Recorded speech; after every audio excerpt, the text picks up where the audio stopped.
तहे दिल से स्वागत है। देखिए अपन ने 11th में रेडॉक्स टॉपिक के बारे में बात करी थी और अपन ने देख लिया था कि रेडॉक्स की परिभाषा क्या होती है, ऑक्सीजन अपचयन की क्या परिभाषा है, ऑक्सीजन अंक कैसे निकालते हैं, इसके रूल्स अपन ने पढ़ लिए थे और साथ ही अपन ने ये देख लिया था कि तुल्यांक की बाहर कैसे निकालते हैं, ऑक्सीकारक कौन है और अपचायक कौन है। तो ये इतना अध्ययन अपन ने कर लिया था, लेकिन अपन ने ये नहीं देखा था कि जो रेडॉक्स अभिक्रिया के प्रकार वो कितने प्रकार की होती है। तो आज अपन डिस्कशन करने वाले हैं कि रेडॉक्स अभिक्रियाओं के प्रकार, टाइप्स ऑफ रेडॉक्स रिएक्शन। तो चलिए बात करते हैं रेडॉक्स अभिक्रियाओं के बारे में। तो यहाँ पे देखिए, यहाँ पे रेडॉक्स अभिक्रियाओं के प्रकार अपन ने आज डीपली डिस्कशन करेंगे और आज मैं आपको एक बहुत ही अच्छा कॉन्सेप्ट सिखाने वाला हूँ। तो देखिए कई बार एग्जाम्स में पूछ लेता है कि निम्न में से रेडॉक्स अभिक्रिया को छांटिए, या निम्न रेडॉक्स अभिक्रिया में ऑक्सीकरण किसका हो रहा है और अपचयन किसका हो रहा है, या ये पूछ लेता है कि अपचाय की भांति कौन कार्य कर रहा है या ऑक्सीकार की भांति कौन कार्य करता है। तो इसके बारे में आज अपन डीपली देखने वाले हैं। तो देखिए पहले मैं बात करता हूँ कि जो रेडॉक्स अभिक्रिया है वो मुख्यतः 4 प्रकार की होती है, लेकिन हम यहाँ पर 3 प्रकार के बारे में अध्ययन करने वाले हैं। तो यहाँ पे देखिए पहले मैं बात करता हूं अंतः अणुक रेडॉक्स के बारे में। अंतः अणुक रेडॉक्स अभिक्रिया, इंग्लिश में इसको बोला जाता है इंट्रामोलिकुलर रेडॉक्स रिएक्शन। दूसरे की अपन में बात करेंगे, ये हो जाएगी अंतराण्विक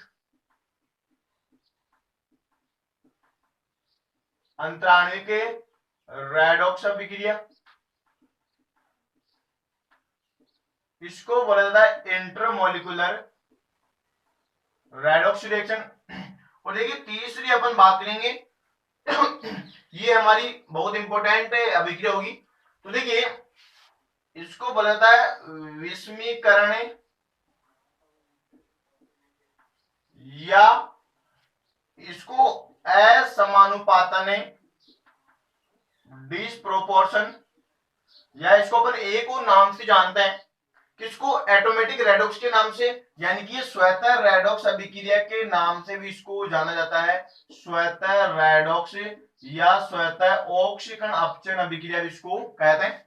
तो इनके बारे में आज अपन इनकी डेफिनेशन देखेंगे और इनके एग्जाम्पल अपन इनके साथ ही देखते चलेंगे। तो देखिए पहले मैं बात कर लेता हूं अंतः अणु के बारे में।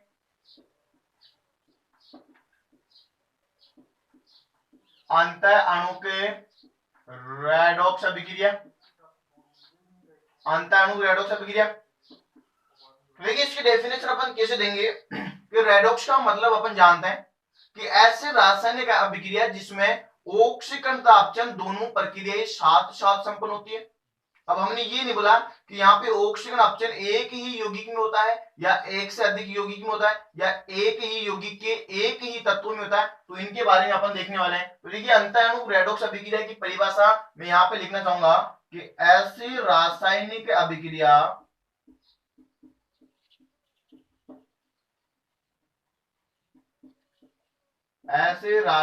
अभिक्रिया जिसमें एक ही यौगिक का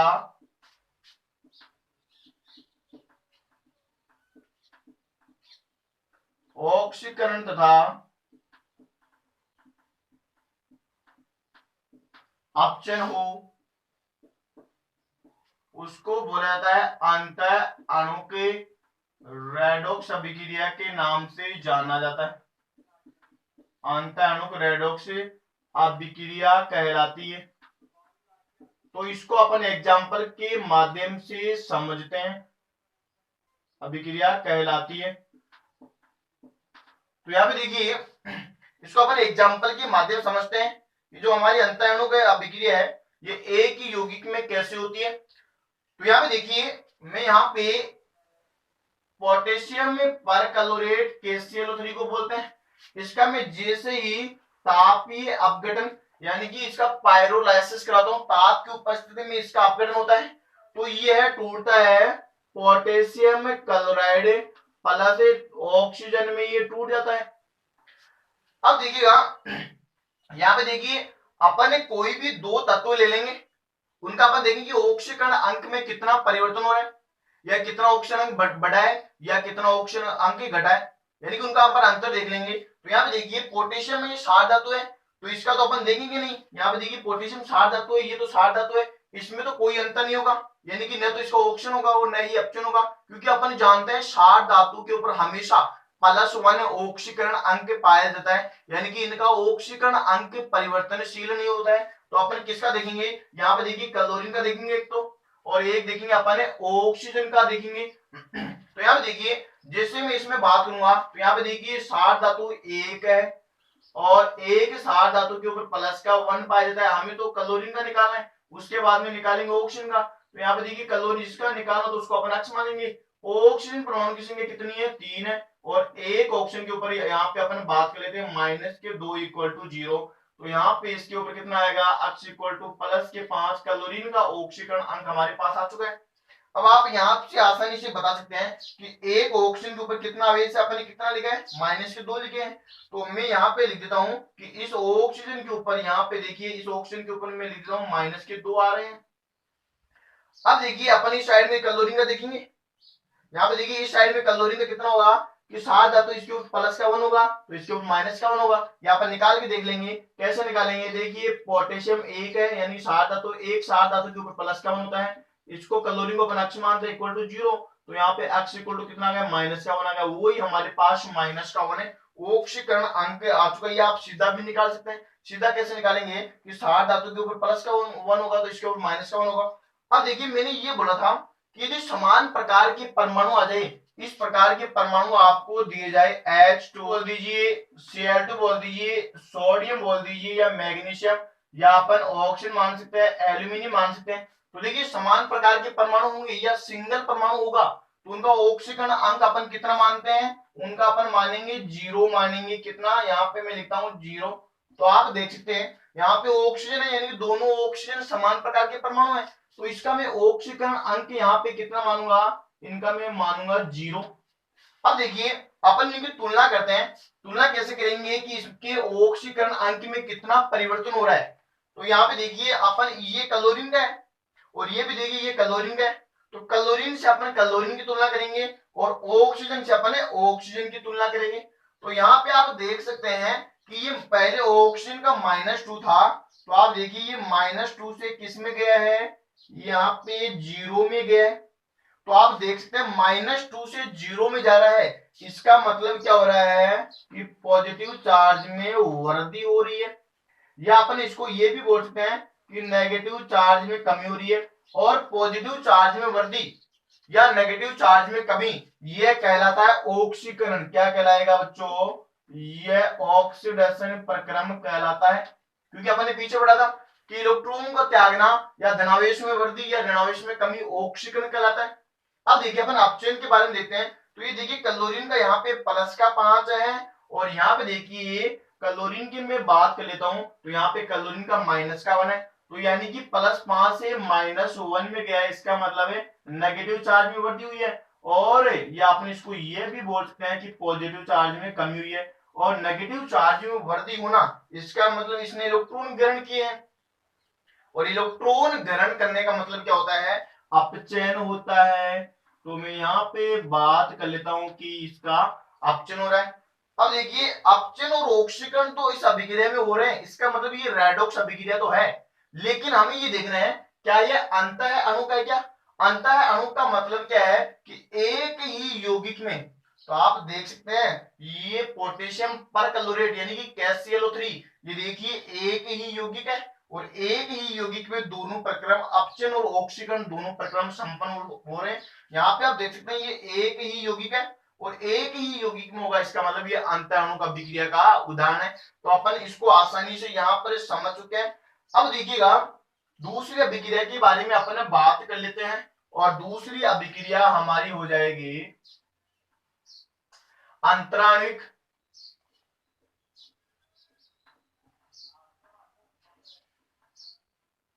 अंतराणिक रेडॉक्स अभिक्रिया।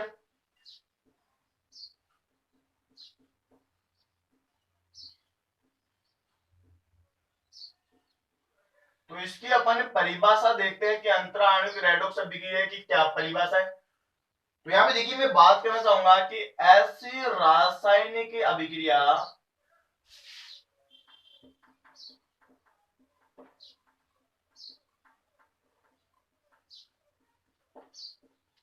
जिसमें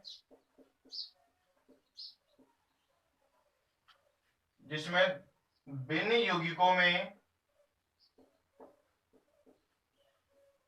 यौगिक बोल सकते हैं या अपन बोल सकते हैं कि दो अलग अलग यौगिकों में, तो जिसमें भिन्न यौगिकों में ऑक्सीकरण तथा अपचन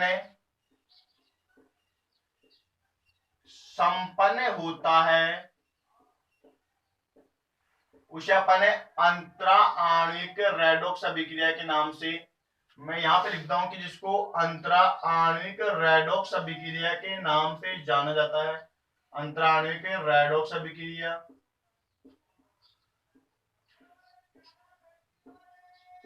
कहते हैं या कहलाती है। अब देखिएगा अपन यहाँ पे देख रहे हैं कि जो तो अंतरा आणविक अभिक्रिया है, अंतरा आणविक रेडॉक्स अभिक्रिया, इसके एग्जांपल के माध्यम से अपन इसको समझते हैं। तो यहाँ पे देखिए मैं बात कर लेता हूं यहाँ पे एक एग्जांपल की, यहाँ पे SnCl2 स्टेनस क्लोराइड बोलते हैं इसको, और यहाँ पे देखिए FeCl3 ये हो गया फेरिक क्लोराइड। तो ये जैसे रिएक्शन करेंगे तो यहाँ पे बनते हैं Stenik chloride plus ferrous chloride का ये निर्माण यहां पर कर रहे हैं। तो आप देख पा रहे होंगे यहाँ पे देखिए जो अपन इसमें भी देख लेते हैं कि इसमें स्टेनस का देख लेते हैं और इसमें आयरन का देख लेते हैं, इसमें भी अपन ने जो ऐसा है इसका देख लेते हैं और इसमें अपन आयरन का देख लेते हैं। तो यहाँ पे देखिए यहाँ पे देखिए अपन इसका निकालेंगे पहले, तो इसको मैं X मान लेता हूं और यहाँ पे दो क्लोरीन परमाणु, एक क्लोरीन के ऊपर माइनस का 1 है इक्वल टू 0, तो यहाँ पे X इक्वल टू कितना आ गया प्लस के 2 आ गए, यानी कि स्टेनस क्लोराइड में टिन का ऑक्सीजन अंक प्लस का 2 आ चुका है। अब यहाँ पे आप देखिए इसमें अपन इसका आयरन का निकालेंगे, आयरन को अपन X मान लेते हैं, क्लोरीन परमाणु की संख्या कितनी है 2 है, एक क्लोरीन के ऊपर माइनस का 1 होता है इक्वल टू 0, तो यहाँ पे X इक्वल टू प्लस के 3 आ चुके हैं। इसी तरह इसमें स्टेनिक क्लोराइड में यहाँ पे SN का निकालते हैं, तो वो भी अपन इसी तरह निकालेंगे। तो यहाँ पे देखिए SN को मैं X मान लेता हूँ, क्लोरीन परमाणु की संख्या 4 है, एक क्लोरीन के ऊपर माइनस का 1 होता है इक्वल टू 0, तो यहाँ पे X इक्वल टू कितना आ गया प्लस के 4 आ चुके हैं। और इसी तरह इसमें आयरन का निकालेंगे, आयरन को मानेंगे X और क्लोरीन परमाणु की संख्या 2 है इक्वल टू 0, तो यहाँ पे X इक्वल टू कितना आ गया प्लस के 2 आ चुके हैं।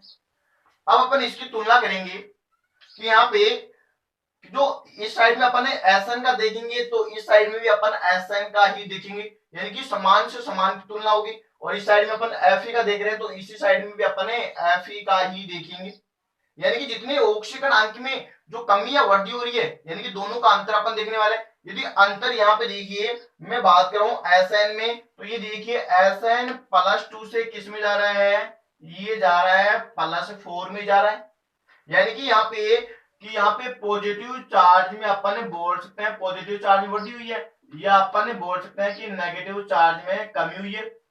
और ये पॉजिटिव चार्ज में वृद्धि क्यों हुई है, क्योंकि इसने इलेक्ट्रॉन त्यागे हैं, और इलेक्ट्रॉन त्यागने का मतलब क्या है, यहाँ पे मैं बोल देता हूं कि इसका क्या हो रहा है, ऑक्सीकरण हो रहा है, ऑक्सीकरण। अब देखिए इसका ऑक्सीकरण हो रहा है, तो अपन ने बोला था कि जिसका ऑक्सीकरण होता है वो दूसरे का क्या करता है, अपचयन करता है, और अपचयन करने वाला अपचायक की भांति कार्य करता है। तो मैं यहाँ पे बात करूंगा कि SnCl2 इस रासायनिक अभिक्रिया में अपचायक की भांति कार्य करता है। तो मैं यहाँ पे लिख देता हूं कि SnCl2 ये क्या हो गया, ये अपचायक की भांति कार्य करता है।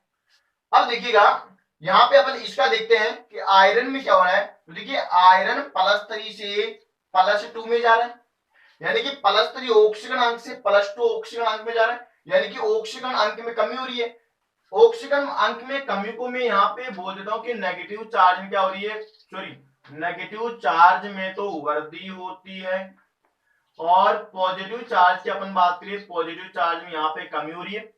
और नेगेटिव चार्ज में वृद्धि क्यों हो रही है, क्योंकि इसने क्या किया है, यहाँ पे देखिए इलेक्ट्रॉन ग्रहण किए, +3 से +2 में क्या इलेक्ट्रॉन ग्रहण किए, या पॉजिटिव चार्ज में कमी हो रही है। तो यहाँ पे इसको अपन क्या बोलेंगे, इसको अपन अपचयन के नाम से जानते हैं। तो मैं यहाँ पे लिखना चाहूंगा कि अपचयन होता है। और देखिए जिसका अपचयन होता है, जिसका अपचयन होता है वह दूसरे का क्या करेगा, ऑक्सीकरण करेगा, और दूसरे का ऑक्सीकरण करने वाला ऑक्सीकारक की भांति कार्य करता है। तो देखिएगा अपचयन किसका हो रहा है, FeCl3 का हो रहा है। तो FeCl3 किसकी भांति कार्य करेगा, ये ऑक्सीकारक की भांति कार्य करता है। तो यहाँ पे मैं लिख दूंगा कि जो अपचयन है इसका क्या होता है, यहाँ पे लिखते हैं कि FeCl3 ये कार्य करता है ऑक्सीकारक की भांति। तो यहाँ पे ये आपने बहुत ही अच्छा पॉइंट यहाँ पे डिस्कशन किया है। अब आप यूं भी बता सकते हैं कि यहाँ पे SnCl2, ये देखिए SnCl2 ये तो अपचायक है। अब देखिए ऑक्सीकारक कौन हो जाएगा, ऑक्सीकारक SnCl4 हो जाएगा। तो इसका उल्टा अपन कर सकते हैं, ये SnCl2 ये अपचायक की भांति कार्य कर रहा है, तो यहाँ पे ये SnCl4 यानी कि स्टेनिक क्लोराइड ये ऑक्सीकारक की भांति कार्य कर सकता है। यहाँ पे आप देखिए कि ये फेरिक क्लोराइड FeCl3 ये फेरिक क्लोराइड ऑक्सीकारक की भांति कार्य कर रही है, तो यहाँ पे फेरस क्लोराइड ये अपचायक की भांति कार्य कर सकती है। तो हमने यहाँ पर एक बहुत ही अच्छा इंपॉर्टेंट पॉइंट डिस्कशन किया है। देखिए आपको सीधा सीधा आपको ये देखना है कि जिसका ऑक्सीकरण होता है वो अपचायक की भांति कार्य करता है, और जिसका अपचयन होता है वह ऑक्सीकारक की भांति कार्य करता है। तो ये आप आसानी से यहाँ पर निकाल सकते हैं। अब देखिए जो लास्ट अभिक्रिया हमारी है वो कौन सी है, वो हो जाएगी श्वेत और रेडॉक्स या असमानुपातन, या अपन इसको बोल सकते हैं विषमीकरण अभिक्रिया के नाम से भी अपन इसको जानते हैं। और ये आपके 12th में भी आएगी, ये कैनिजारो, आप क्रॉस कैनिजारो पढ़ेंगे वहां पे भी ये अभिक्रिया आएगी। वहां पे एल्डिहाइड अल्कोहल में और कार्बोक्सिलिक अम्ल में कन्वर्ट होता है। इसका मतलब एक ही यौगिक में एक ही तत्वों का क्या होता है, रेडॉक्स होता है, यानी कि ऑक्सीजन अपचयन होता है। तो अपन तीसरी देखेंगे कि विषमीकरण। तो देखिए इसकी परिभाषा में यहाँ पे लिखने वाला हूं, क्या लिखेंगे कि ऐसी रासायनिक अभिक्रिया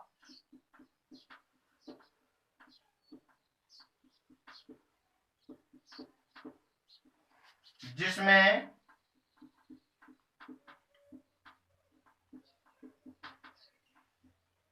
एक ही यौगिक में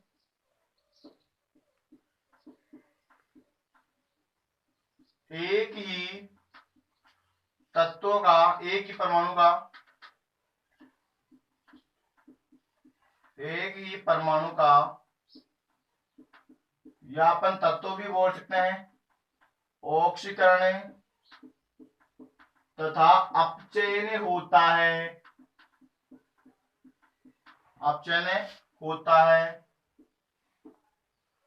विषमीकरण रेडॉक्स अभिक्रिया के नाम से जाना जाता है, विषमीकरण रेडॉक्स अभिक्रिया के नाम से इसको जाना जाता है।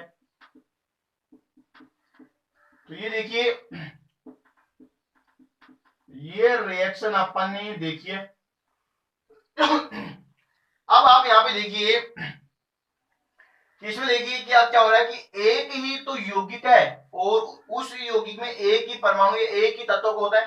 तो इसको अपन समझते हैं कि यहाँ पे देखिए मैं यहाँ पे बात करना चाहूंगा कि ये देखिए हाइड्रोजन पेरोक्साइड है, ये बदलता है जल में और आधा ऑक्सीजन का मोल बनता है। तो यहाँ पे देखिए हाइड्रोजन पेरोक्साइड, इसमें अपन ऑक्सीजन का निकालेंगे क्योंकि हाइड्रोजन का तो फिक्स होता है +1 है।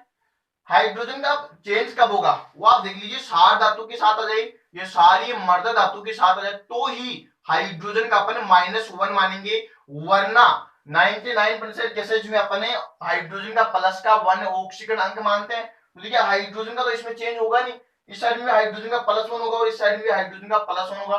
अपन वो तत्व देखेंगे यानी कि वो परमाणु देखेंगे जिसका ऑक्सीकरण अंक चेंज होता है, यानी कि उसका ऑक्सीकरण अंक परिवर्तन किसमें हो रहा है, वेरिएबल किसमें, तो वो अपन देखने वाले हैं। तो यहाँ पे देखिए ऑक्सीजन ये पेरोक्साइड है और मैंने बोला था कि ऑक्सीजन का सामान्यतः ऑक्सीकरण अंक -2 होता है, लेकिन कुछ ऐसे केसेज हैं जिनमें +1 भी होता है, +2 भी होता है, -1/2 भी होता है, -1/3 भी होता है और -1 भी होता है। तो यहाँ पे देखिए हाइड्रोजन पेरोक्साइड है तो इसमें ऑक्सीजन का ऑक्सीकरण अंक हमें -1 प्राप्त होता है। तो अपन देखेंगे कैसे प्राप्त होता है। ये देखिए यहाँ पे हाइड्रोजन कितने हैं, 2 हाइड्रोजन है और एक हाइड्रोजन को +1 होता है। यहाँ पे देखिए हमें ऑक्सीजन का निकालना है तो 2 ऑक्सीजन है तो 2x = 0।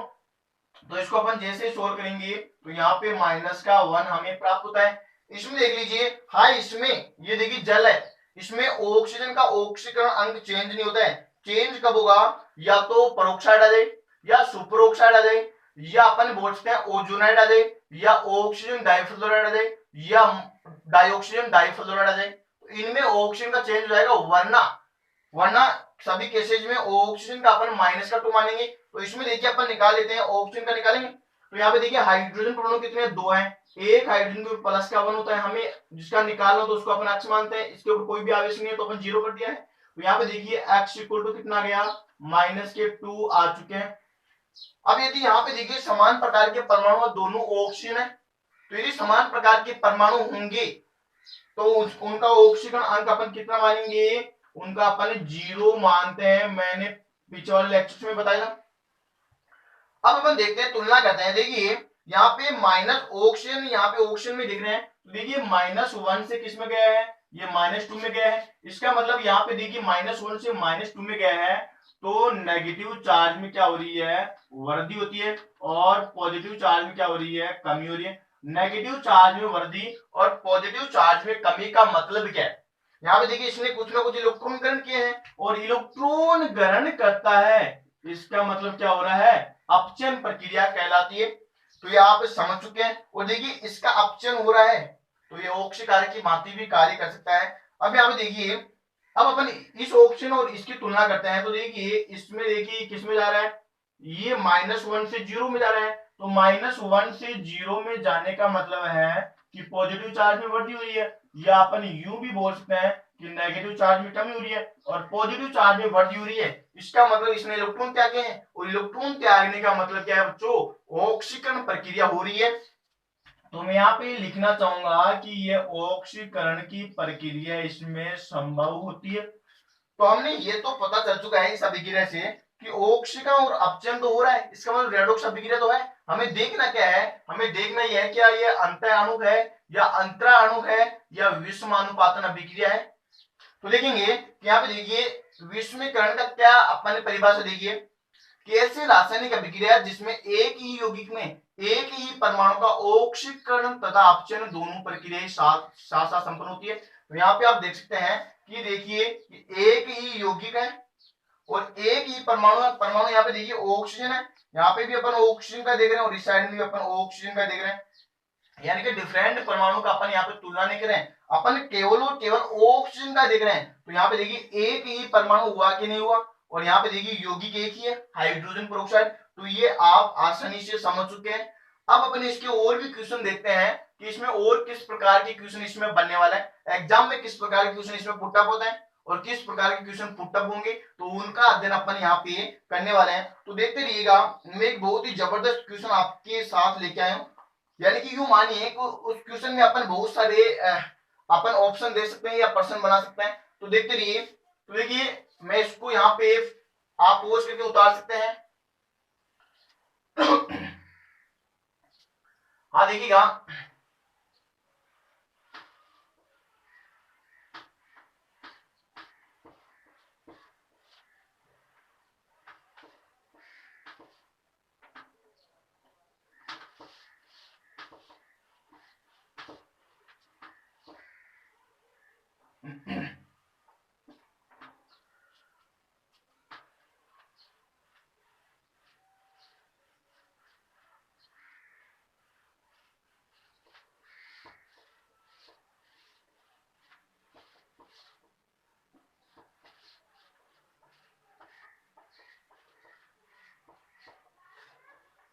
तो देखिएगा मैं एक बहुत ही अच्छे क्वेश्चन के बारे में डिस्कशन करने वाला हूं।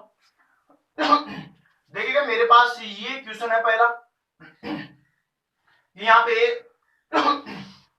यहाँ पे देखिए ये 4 मोल इसके आयरन के हैं और ये ऑक्सीजन के साथ क्रिया करके यहाँ पे 4Fe+3 बनाता है और साथ ही आप देख सकते हैं कि ऑक्सीजन के 6 मोल यानी कि ऑक्साइड बनाता है। O-2 को बोलते हैं ऑक्साइड। अब देखिएगा इसमें हमें क्या क्या पूछा गया है वो मैं यहाँ पे लिख देता हूं कि क्या यह रेडॉक्स अभिक्रिया है। पहला क्वेश्चन हमें ये पूछा है, क्या यह रेडॉक्स अभिक्रिया है।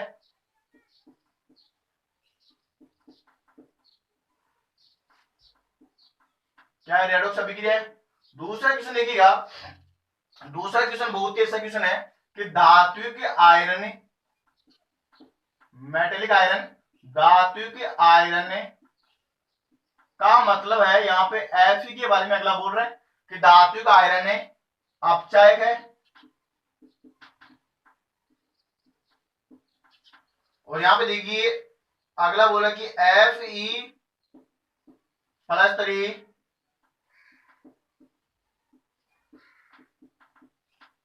ऑक्सीकारक है और हमें डी ऑप्शन ये दे रखा है कि यहाँ पे धात्विक आयरन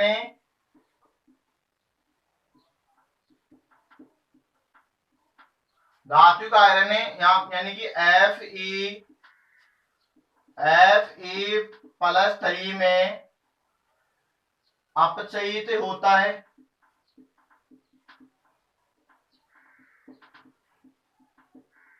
अपचयित होता है तो इसमें हमें असत्य कथन में छांटने हैं। तो यहाँ पे देखिए मेरे पास इक्वेशन है कि इसमें असत्य कथनों को छांटिए।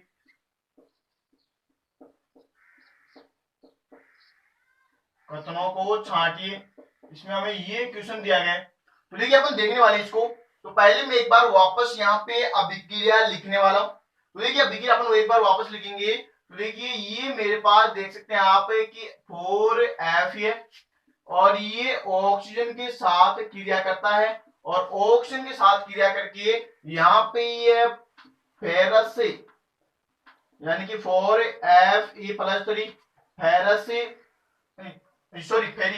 फेरिक आयन बनाता है और यहाँ पे देखिए 6 जो मोल है ये ऑक्साइड के बनाता है। तो यहाँ पे आप देखिए यदि अकेला परमाणु होगा या समान प्रकार के परमाणु होंगे तो मैंने बोला था कि इनका ऑक्सीजन अंक कितना होता है, 0 होता है। तो यहाँ पे भी देखिए समान प्रकार के परमाणु या अकेला परमाणु है, यहाँ पे देखिए समान प्रकार के परमाणु है तो इनका ऑक्सीजन अंक देखिए मैं यहाँ पे लिखना चाहूंगा इसका कितना है, इसका 0 है और इसका भी देखिए ऑक्सीजन का भी कितना है, इसका भी 0 है। यहाँ पे अपन बात कर लेते हैं कि यहाँ पे देखिए इसके ऊपर प्लस का 3 आवेश उपस्थित है तो ये ही इसका ऑक्सीजन अंक है। तो मैं यहाँ पे लिखना चाहूंगा कि जो फेरिक आयन का ऑक्सीजन अंक कितना है, ये प्लस का 1 है और ऑक्साइड में ऑक्सीजन का -2 है जो आपको दिखाई दे रहा है। यहाँ पे आप देख सकते हैं। अब देखिए अपन समान की तुलना करते हैं कि यहाँ पे क्या क्या हो रहा है। तो देखिए आयरन की मैं आयरन से तुलना करूंगा और ऑक्सीजन की मैं ऑक्सीजन से तुलना करूंगा। तो आप देख पा रहे हैं कि यहाँ पे जो आयरन है ये 0 से किस में जा रहा है, ये 0 से +3 में जा रहा है। 0 से +3 में जा रहा है इसका मतलब क्या हो रहा है कि यहाँ पे पॉजिटिव चार्ज में वृद्धि हो रही है और नेगेटिव चार्ज में कमी हो रही है। पॉजिटिव चार्ज में वृद्धि हो रही है और नेगेटिव चार्ज में कमी हो रही है। इसका मतलब इसने इलेक्ट्रॉन त्यागे हैं और इलेक्ट्रॉन त्यागने का मतलब क्या है कि यहाँ पे ऑक्सीकरण की प्रक्रिया संपन्न होती है। आप देखिएगा ऑक्सीकरण की प्रक्रिया संपन्न हो रही है, इसका मतलब ऑक्सीकरण किसका हो रहा है, ऑक्सीकरण हो रहा है इस आयरन का। तो मैं लिख देता हूं ऑक्सीकरण आयरन का हो रहा है। अब देखिए ऑक्सीकरण आयरन का हो रहा है तो इसका मतलब है जिसका ऑक्सीजन होता है वो दूसरे का क्या करता है, अपचयन करता है और दूसरे का अपचयन करेगा तो वो अपचाय की भांति कार्य करता है। तो यहाँ पे देखिए जो Fe है, Fe ये किसकी भांति कार्य करेगी, यह अपचाय की भांति कार्य करती है। वेरी वेरी इंपॉर्टेंट पॉइंट है। अब इसमें अपन ये भी देख सकते हैं कि जो Fe है ये तो अपचाय की भांति कार्य करती है। तो यहाँ पे Fe+3 ये इसका उल्टा हो जाएगा यानी कि ये Fe अपचाय की भांति कार्य कर रही है तो यहाँ पे Fa+3 ये ऑक्सी कारक की भांति कार्य करती है। तो ये हमें बहुत ही अच्छा पॉइंट हाथ लगा है, तो मैं यहाँ पे लिख देता हूं, ये जो Fe+3 है ये किसकी भांति कार्य करेगी, ये है ऑक्सी कारक की भांति कार्य करती है। और ये भी आप देख सकते हैं कैसे करती है, क्योंकि अपन देख सकते हैं कि ये जो +3 है ये किस में जा रहा है, ये 0 में जा रहा है, +3 से 0 में जा रहा है। इसका मतलब क्या हो रहा है कि नेगेटिव चार्ज में वृद्धि हो रही है या पॉजिटिव चार्ज में कमी हो रही है। और नेगेटिव चार्ज में वृद्धि होने का मतलब क्या है, अपचयन है, और जिसका अपचयन होता है वो ऑक्सी कारक की भांति कार्य करता है। तो इसका आप उल्टा बोल दीजिए। अब देखिए यहाँ पे देखिए अब अपन ऑक्सीजन की तुलना करते हैं, तो देखिए ऑक्सीजन है यहाँ पे 0 से किस में जा रहा है, 0 से -2 में जा रहा है, 0 से -2 में जा रहा है, इसका मतलब है नेगेटिव चार्ज में क्या हो रही है, वृद्धि हो रही है, और पॉजिटिव चार्ज में क्या हो रही है, कमी हो रही है। नेगेटिव चार्ज में वृद्धि और पॉजिटिव चार्ज में कमी हो रही है, इसका मतलब है हम यहाँ पे बोल सकते हैं कि इसमें अपचयन की प्रक्रिया संपन्न होती है। और अपचयन किसका हो रहा है, अपचयन यहाँ पे मैं लिखता हूँ ऑक्सीजन का अपचयन होता है, और जिसका अपचयन होता है वह दूसरे का ऑक्सीकरण करता है, और ऑक्सीकरण करने वाला बच्चों ऑक्सीकारक कहलाता है। तो यहाँ पे जो ऑक्सीजन है यह ऑक्सीकारक की भांति भी कार्य करता है। ऑक्सीकारक कौन हो गया, ऑक्सीजन हो गया, यानी कि जिसका अपचयन होता है वो ऑक्सीकारक की भांति कार्य करता है, और जिसका ऑक्सीकरण होता है वो अपचायक की भांति कार्य करता है। तो यहाँ पे आप देख सकते हैं कि ऑक्सीजन तो ऑक्सीकारक की भांति कार्य कर रहे हैं, तो ये ऑक्साइड आयन ये किसकी भांति कार्य करेगा, यह अपचायक की भांति कार्य करेगा। उल्टा बोल दीजिए आप इसको यूं भी देख सकते हैं कि ये -2 से किस में जा रहा है, 0 में जा रहा है। आप इसको उल्टा भी कर सकते हैं कि -2 से 0 में जा रहा है, इसका मतलब धनावेश में वृद्धि हो रही है, और धनावेश में वृद्धि हो रही है इसका मतलब क्या हो रहा है, ऑक्साइड का ऑक्सीजन हो रहा है, सॉरी यहाँ पे धनावेश में वृद्धि हो तो ऑक्सीजन हो रहा है, ऑक्सीजन जिसका होता है वो अपचायक की भांति कार्य करता है। तो मैं यहाँ पे लिखना चाहूंगा कि ये जो ऑक्साइड है ये किसकी भांति कार्य करेगा, यह अपचायक की भांति कार्य करता है। तो एक ही क्वेश्चन में यहाँ पे बहुत सारे क्वेश्चन हमारे बन चुके हैं। तो पहला क्वेश्चन क्या क्या है, ये रेडॉक्स अभिक्रिया है, तो देखिए ऑक्सीजन और अपचयन दोनों हो रहे हैं, इसका मतलब ये रेडॉक्स अभिक्रिया तो है। दूसरा क्वेश्चन क्या है कि धात्विक आयरन अपचायक है, यहाँ पे देखिए धात्विक आयरन ये है, धात्विक आयरन ये है, तो इसका मतलब इसका ऑक्सीजन हो रहा है, और जिसका ऑक्सीजन होता है वो अपचायक की भांति कार्य करता है। तो ये दूसरा क्वेश्चन भी हमारा सही हो गया, दूसरा पॉइंट भी।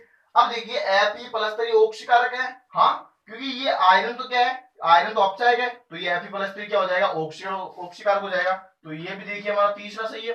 अब असत्य कौन सा बचा है, असत्य ये बचा, अपन इसको देख लेते हैं कि आयरन Fe यानी कि Fe+3 में अपचित होता है, यानी कि ये जो आयरन है ये Fe+3 में अपचित नहीं, ये ऑक्सीकृत होता है। क्या होता है, ऑक्सीकृत होता है। तो ये देखिए ये हमारा क्या हो गया, असत्य कथन हो गया, ये फोर्थ वाला। तो आप इसमें फोर्थ वाला असत्य कथन बता दीजिए, या इसको आप सही करना चाहते हैं तो आप इसको यूं कर लीजिए कि यहाँ पे धात्विक आयरन Fe+3 में ऑक्सीकृत होता है। आप देख सकते हैं कि धात्विक आयरन ये ना, और ये Fe+3 में जा रहा है, इसका मतलब क्या हो रहा है, ऑक्सीजन हो रहा है, तो जिसका ऑक्सीकरण होता है वो ऑक्सीकृत होता है। तो ये क्वेश्चन है हमने यहाँ पर देखे हैं। अब देखिए एक और क्वेश्चन अपन यहाँ पर देखने वाले हैं, लास्ट क्वेश्चन है वो। देखिए मैं यहाँ पे दूसरे क्वेश्चन की बात कर लेता हूं कि यहाँ पे H2 प्लस Cl2 और ये मिलके बनाते हैं 2HCl। तो इसमें पूछा गया है क्या ये रेडॉक्स अभिक्रिया है क्या, तो अपन बोल देंगे, अपन देखेंगे कि रेडॉक्स अभिक्रिया है कि नहीं है। तो देखिए इनका अपन ऑक्सीजन अंक निकालेंगे, इनका अपन ऑक्सीजन अंक निकाल रहे हैं। तो यहाँ पे देखिए समान प्रकार के परमाणु होंगे तो उनका ऑक्सीजन अंक 0 होता है। इसमें आप देख सकते हैं समान प्रकार के परमाणु हैं तो इसका भी ऑक्सीजन अंक कितना होगा, 0 होगा। यहाँ पे देखिए हाइड्रोजन का अपन कितना मानते हैं, हाइड्रोजन का प्लस का 1 मानते हैं। क्लोरीन का अपन यहाँ पे कितना मानेंगे, माइनस का 1 मानेंगे, क्योंकि हाइड्रोजन के ऊपर प्लस का 1 होता है और हेलोजन के ऊपर माइनस का 1 सामान्य होता है, लेकिन वैसे तो ये -1 से +7 तक दर्शाते हैं। अब देखिएगा अपन हाइड्रोजन की तुलना करेंगे तो देखिए 0 से किस में जा रहा है, प्लस में जा रहा है, 0 से प्लस में जा रहा है, इसका मतलब है पॉजिटिव चार्ज में वृद्धि हो रही है और नेगेटिव चार्ज में कमी हो रही है। तो इसको अपन क्या बोल देंगे, इसको अपन ऑक्सीकरण के नाम से जानते हैं। अब ऑक्सीकरण किसका और वो भी हमें देखना है। ऑक्सीकरण यहाँ पे H2 का हो रहा है, तो जिसका ऑक्सीकरण होता है वह बच्चों अपचायक की भांति कार्य करता है। तो यहाँ पे मैं लिख देता हूं कि यहाँ पे ऑक्सीजन हो रहा है, इसका मतलब ये जो H2 है ये किसकी भांति भी कार्य करेगा, ये रिडक्टिंग एजेंट यानी कि रिड्यूसिंग एजेंट की भांति भी ये कार्य करता है। अब देखिए अपन क्लोरीन की तुलना करते हैं तो देखिए क्लोरीन 0 से -1 में जा रहा है, 0 से -1 में जा रहा है, इसका मतलब नेगेटिव चार्ज में क्या हो रही है, वृद्धि हो रही है, और पॉजिटिव चार्ज में क्या हो रही है, कमी हो रही है। नेगेटिव चार्ज में वृद्धि हो रही है, इसका मतलब इसने इलेक्ट्रॉन ग्रहण किए हैं, और इलेक्ट्रॉन ग्रहण करने का मतलब क्या है, अपचयन हो रहा है। तो मैं यहाँ पे बात करना चाहूंगा कि यहाँ पे क्या होता है, यहाँ पे देखिए अपचयन होता है, और जिसका अपचयन हो रहा है, अपचयन देख सकते हैं आप किसका हो रहा है, अपचयन यहाँ पे क्लोरीन का हो रहा है, और जिसका अपचयन होता है वह बच्चों दूसरे का ऑक्सीकरण करता है, और ऑक्सीकरण करने वाला ऑक्सीकारक कहलाता है। तो यहाँ पे Cl2 किसकी भांति बिहेव करेगा, ये बच्चों ऑक्सीकारक की भांति बिहेव करता है। तो ये आपको याद रखना है। अपने आज एक बहुत ही अच्छा पॉइंट डिस्कशन किया है, यानी कि रेडॉक्स शब्द क्रिया के ऊपर आप आसानी से पहचान सकते हैं कि कौन सी हमारी अंतः अणुक रेडॉक्स शब्द क्रिया है। अंतः अणुक में एक ही अणु में ऑक्सीकरण तथा अपचयन होता है, और अंतरा अणुक में अपन ने देखा था कि बिन यौगिक में ऑक्सीकरण तथा अपचयन होता है, और अपन ने लास्ट में देखा है कि विषमीकरण या विषमानुपातन या स्वतः रेडॉक्स। तो इसमें देखिए एक ही यौगिक में एक ही तत्व या परमाणु का ऑक्सीकरण और अपचयन होता है, और लास्ट में अपन ने क्वेश्चन देखे हैं कि अपन ऑक्सीकार को कैसे पहचानेंगे, अपचय को कैसे पहचानेंगे, किसका ऑक्सीकरण हो रहा है और किसका अपचयन हो रहा है। तो ये आज अपने एक बहुत ही अच्छा कॉन्सेप्ट सीखा है। तो मिलेंगे अगले कक्षा में नए जोश था, नई जुनून के साथ। तब तक आप पढ़ते रहिए, मस्त रहिए। ओके।